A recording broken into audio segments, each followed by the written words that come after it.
Hello, you're watching World Talks on TVP World. My name is Sasha Farbach. Europe risks civilizational erasure. Now, that's a line from the Trump administration's newly released national security strategy, and it's prompting firm pushback from European leaders and renewed debate over the direction of transatlantic policy, with Washington signaling a halt to NATO enlargement, a reduced military presence in Europe, and sharper demands on allies. The document is being closely scrutinized across the continent. Now, to help us understand the implications for Europe, the US, and global security, we're joined now by Scott Lucas, Professor of American Studies at the University College Dublin. Welcome. Good to have you back on TVP World. Thank you so much, Sasha. Scott, let's start with this first line. I mean, it reads more than a security or a national strategy, this line of civilizational erasure. What does the Trump administration mean by this, and how seriously should European allies take that? Well, Sasha, first of all, this is not a national security strategy in the sense of a strategic approach to political, economic, military issues around the world. Going all the way back to the first national security strategy of the United States in 1950, which was actually a blueprint on how to deal with the Soviet Union. This is more of a worldview of certain Trump advisors. And that's a key question this morning. Which Trump advisors? Let me make 3 points, first of all. They apply to Europe, but they also apply to the rest of the world. First of all, this is a racial view of the world. And we need to be very honest with this word race, because the American media is very shy about using it. Not only does it talk about Europe's civilizational erasure, it cites what's called replacement theory. And that is that non-white populations are going to replace white citizens in Europe. The document comes out and says that. This leads to the second point, which is this is an embrace of the rhetoric of far-right activists and far-right parties that has been in Europe and in other places for some time. This idea that white people are being swamped by those who look different from them, who have a different race or a different religion, this is now being embraced by the Trump administration. Now, of course, this is linked to the issue of immigration, which is a very difficult issue that we've had to deal with, especially in recent years, because of the surge of people trying to flee deprivation, civil war, destruction in other countries. But rather than a practical approach to immigration, there's an immediate jump to the far right's view of this, which is a pure white Europe. Third point, it's in the context of this, and also more broadly, the Trump camp's view that they have to profit from everything. There is no more alliance in this national security strategy. There is no, in fact, the word alliance is never used in the document. And at one point, the document explicitly says nations have to look after themselves. The idea of cooperation with other countries, the way that we thought of this after World War II, that is gone, at least for some officials, whichever officials were behind this in the Trump administration. Yeah, I want to touch on that. One thing that's really got people riled up, especially here in Europe and especially Central Europe, is, of course, that whole segment about NATO very much ruling out any sort of expansion of NATO. That's going to hit Ukraine hard and politically as well, maybe coming as a surprise to some. But I want to dig in on one point really quickly and get your view on what you've just said, this worldview of some people in the Trump administration. And I'm just curious, I mean, quickly tell us, I mean, this strategy, I mean, how much consensus is there then? How much division could there be from other Republicans? How much is this really consensus in the American political establishment? Or is this only MAGA-centered? Is it temporary? How do we take this?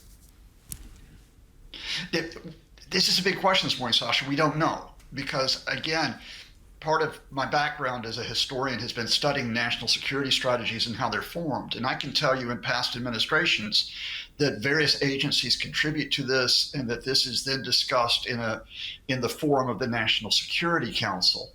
But the Trump administration has dismantled a lot of that agency coordination. It's dismantled the idea of State Department, Defense, the intelligence services, and the White House all discussing this. I don't know about the process that went into the strategy. What I will tell you in terms of its language and its approach to other countries, especially Europe, goes back to one individual who I think is key, and that's the Vice President, J.D. Vance.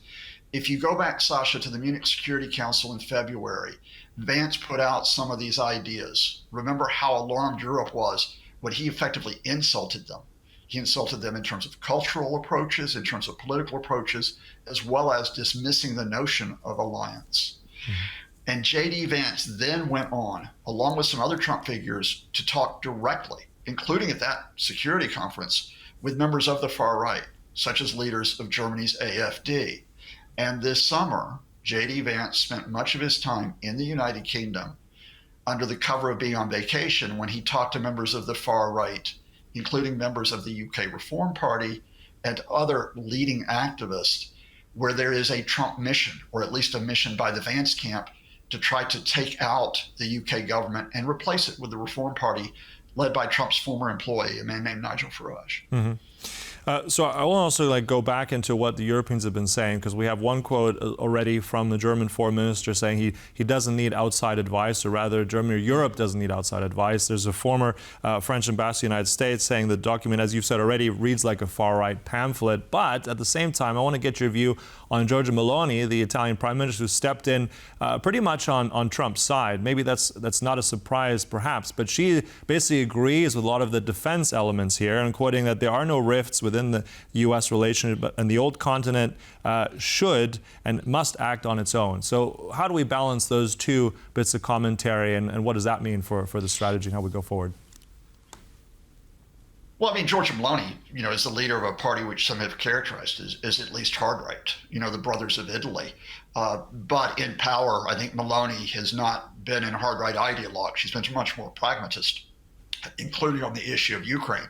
And I think Ukraine is the tip-off here, that publicly European leaders do not want to rile up Trump because they're still trying to get support from, if not Trump, from others in the administration for the defense of Ukraine against Russia's invasion.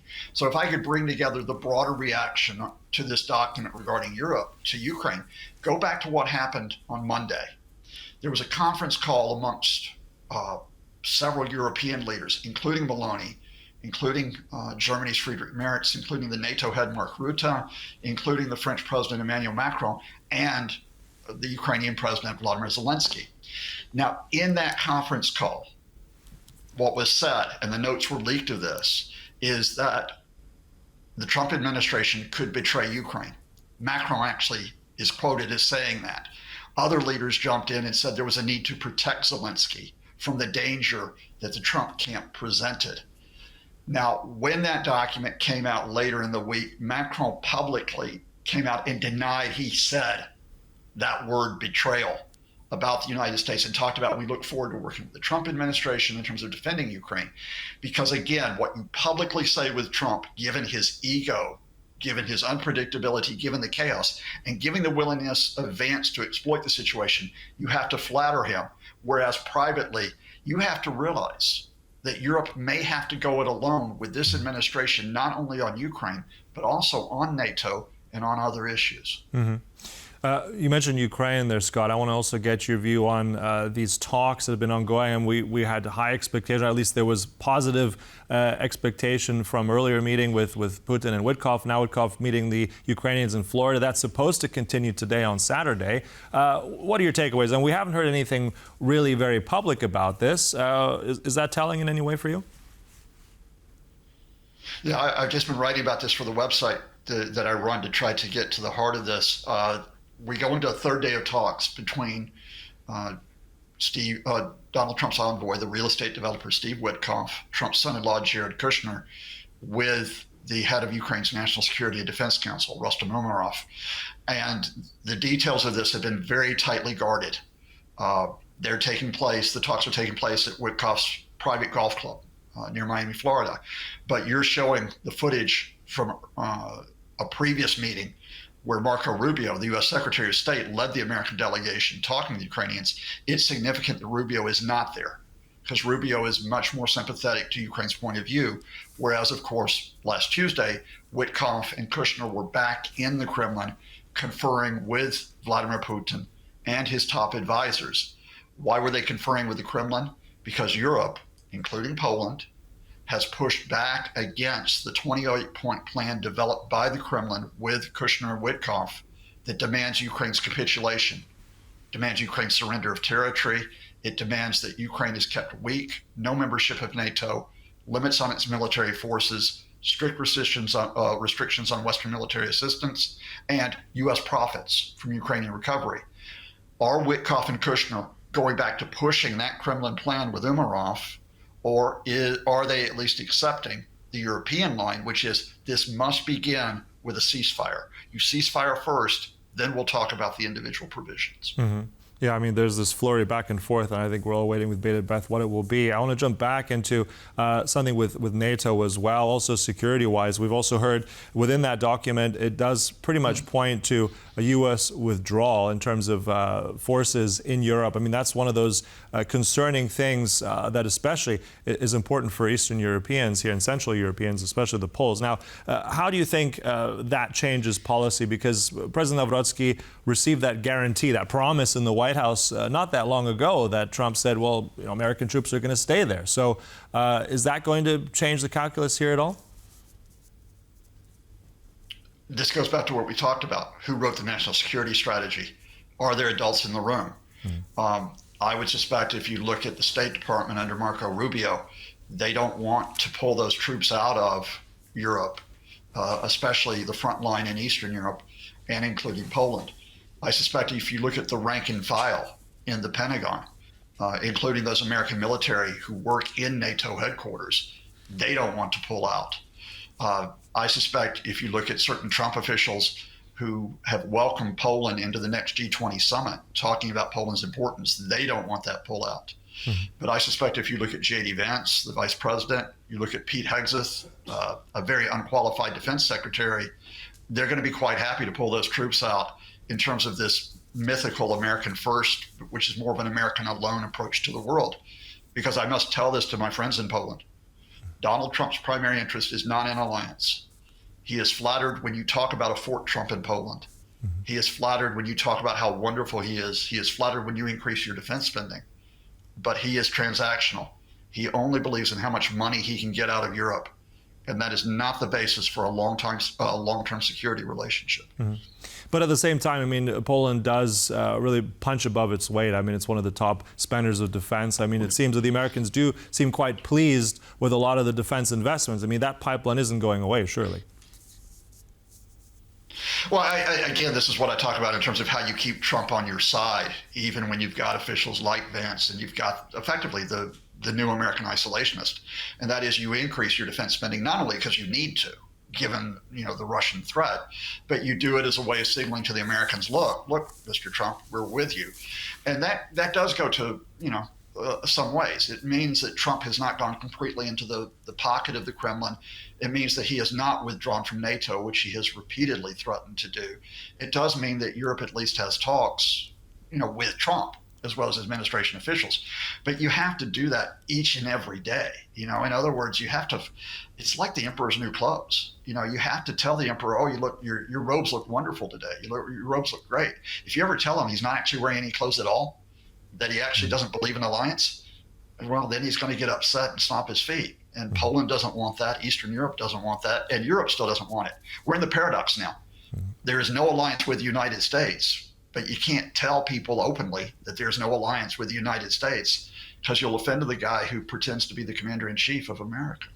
All right, so it's going to be a complicated dance, a mercurial dance indeed, as we continue to analyze it. Look, always a pleasure having you with us. Thanks so much. That was Scott Lucas there. Much appreciated. Thank you, Sasha. And thank you for watching. That concludes World Talks here on TVP World, but stay tuned right here for more news and commentary. Goodbye.